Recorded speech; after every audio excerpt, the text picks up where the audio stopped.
Engulfed. Darkness, silence, a strange pressure.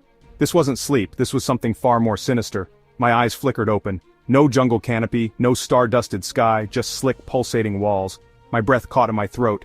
Fear, raw and primal, surged through me. I was trapped. The smell hit me then, musky, putrid, acidic. The truth slammed into me, stealing the air from my lungs. I was inside a snake, a giant anaconda.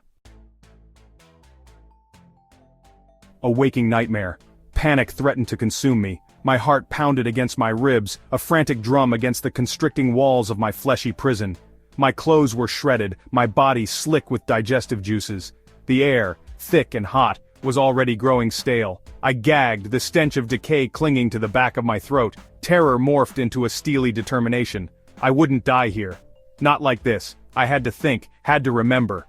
My mind raced, desperately trying to piece together the events that led to this living nightmare.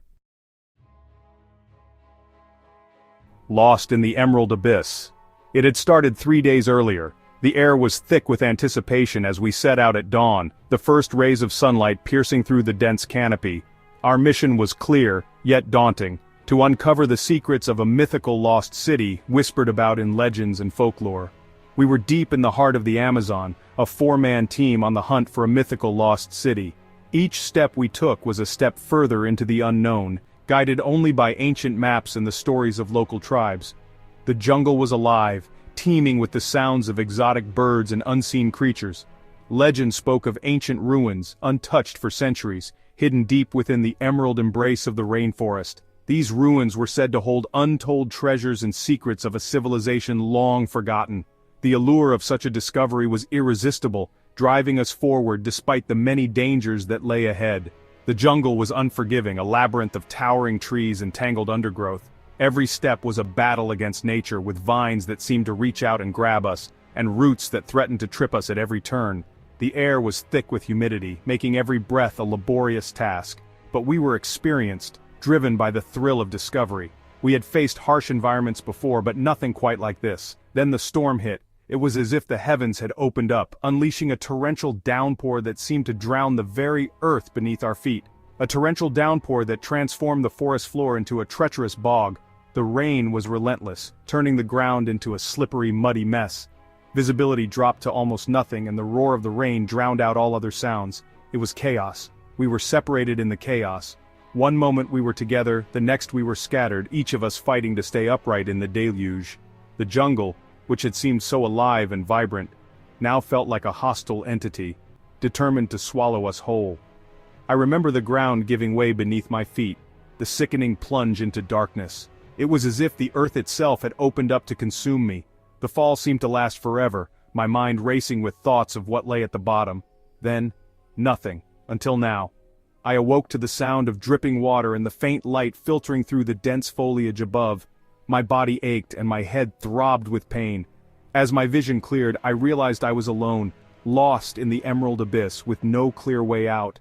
The journey had only just begun. The hunt, the anaconda must have been lying in wait, concealed beneath the murky water, a silent predator waiting for its unsuspecting prey. I never saw it coming. The memory of the attack was fragmented, a blur of pain and terror, the crushing weight, the suffocating embrace, the agonizing journey through the serpent's gullet. Now, trapped within its digestive tract, I was faced with a horrifying reality. It was only a matter of time before the acids began to break down my flesh. Time lost all meaning. In the suffocating darkness, seconds stretched into minutes, minutes into hours. It felt like an eternity had passed, yet I knew it had only been moments. The relentless ticking of the clock was a cruel reminder of my entrapment, each tick echoing the beat of my racing heart. Every breath was a struggle, a desperate gasp for air in an environment that seemed to conspire against me. The air was thick, almost tangible, pressing down on my lungs with every inhalation. My chest heaved, each breath a laborious task, as if the very act of breathing was a battle I was destined to lose. Every movement a monumental effort against the constricting walls of my prison.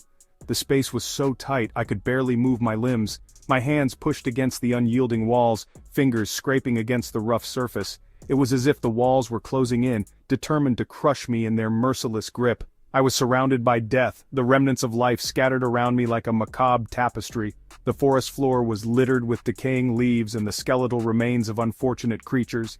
Each step I took was a reminder of the fragility of life, and the ever-present specter of death that loomed over me, the air thick with the stench of decay. It was a nauseating blend of rot and damp earth, a smell that clung to my nostrils and refused to let go. The fog hung low, obscuring my vision and adding to the sense of dread that permeated the air. It was as if the very atmosphere was alive, pulsating with malevolent intent. Fear gnawed at my sanity. The darkness was absolute, an impenetrable void that swallowed all light and hope. My eyes darted around, searching for any sign of escape, but there was none. The only thing that broke the monotony of the darkness was the faintest glimmer of light filtering through the translucent skin above, a cruel reminder of the world outside my prison. Broken only by the faintest glimmer of light filtering through the translucent skin above. It was a haunting sight, the light casting eerie shadows that danced on the walls of my confinement. The snake's skin was a barrier, both physical and psychological, separating me from freedom and trapping me in a nightmare of my own making. I could feel the snake moving, its powerful muscles rippling beneath my skin. Each movement was a reminder of the creature's dominance, its strength a stark contrast to my own helplessness. The snake's body undulated with a terrifying grace, a predator in its element, while I was nothing more than prey caught in its coils. Its powerful muscles rippling beneath my skin. The sensation was both mesmerizing and horrifying, a constant reminder of the snake's presence. Each contraction and expansion of its body sent shivers down my spine, a physical manifestation of the fear that gripped my heart. The snake was a living, breathing prison, and I was trapped within its deadly embrace. Each undulation sent waves of nausea through me, a constant reminder of my precarious situation. The motion was relentless, a sickening rhythm that left me dizzy and disoriented. My stomach churned, and I fought to keep the bile from rising in my throat. The snake's movements were a cruel reminder of my vulnerability, a testament to the power it held over me, a constant reminder of my precarious situation. The walls of my prison seemed to close in with each passing moment, the space growing tighter and more suffocating. My mind raced, searching for a way out, but the options were limited. I was trapped, a prisoner in a living nightmare, and the only way out was to confront the terror that held me captive. But despair wouldn't save me. I had to summon every ounce of strength and determination I had left. Giving in to fear was not an option. I clenched my fists, feeling the resolve harden within me. I had to fight, to push against the darkness and the terror that threatened to consume me. My survival depended on it. I had to find a way out. My eyes scanned the surroundings, searching for any sign of weakness in my prison. There had to be a way, a crack, a flaw that I could exploit. I couldn't afford to give up. My life depended on finding an escape, and I was determined to survive no matter the cost. My hand brushed against something hard and metallic. My heart leaped with a flicker of hope. It was my compass, miraculously still clutched in my hand.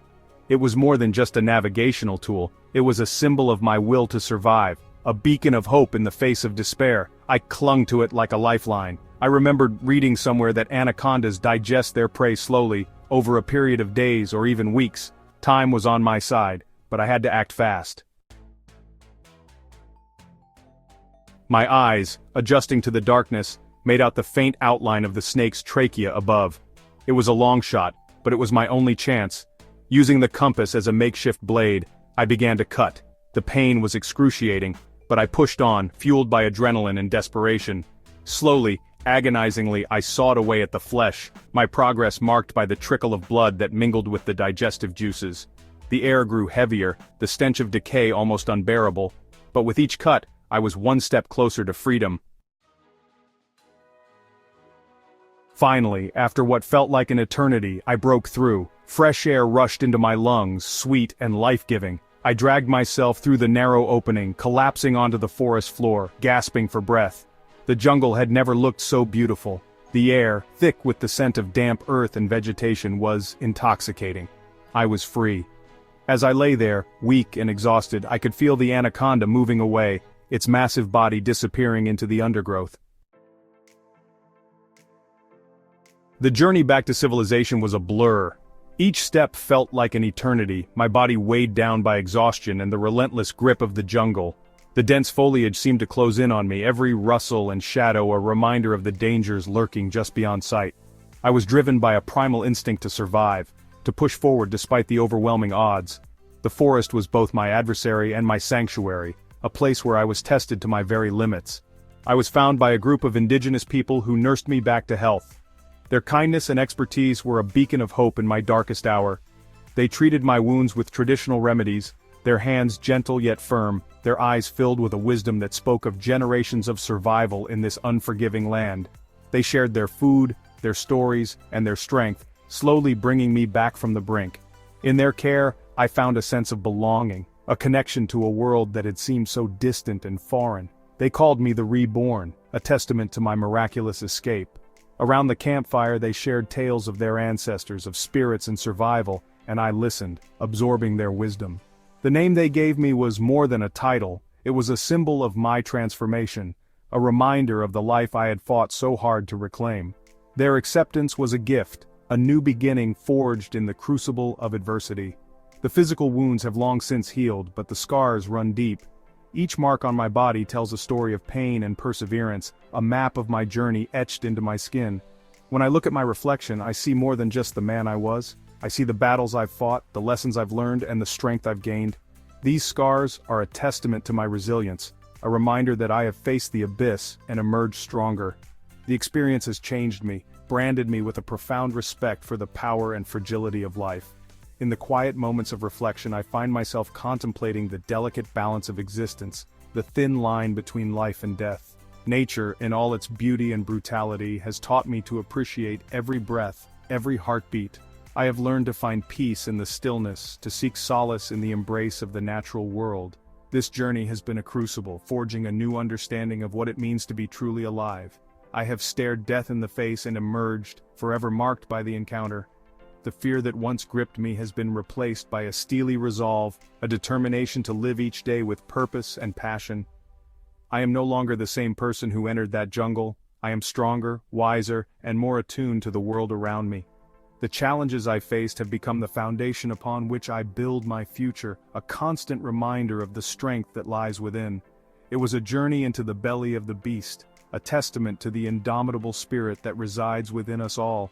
Emerging from the darkness into the light, I felt a profound sense of triumph, a victory not just over the elements but over my own fears and limitations.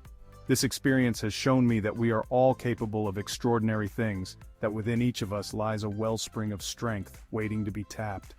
As I stand here now, I am filled with gratitude for the journey, for the scars that tell my story, and for the unbreakable spirit that has carried me through.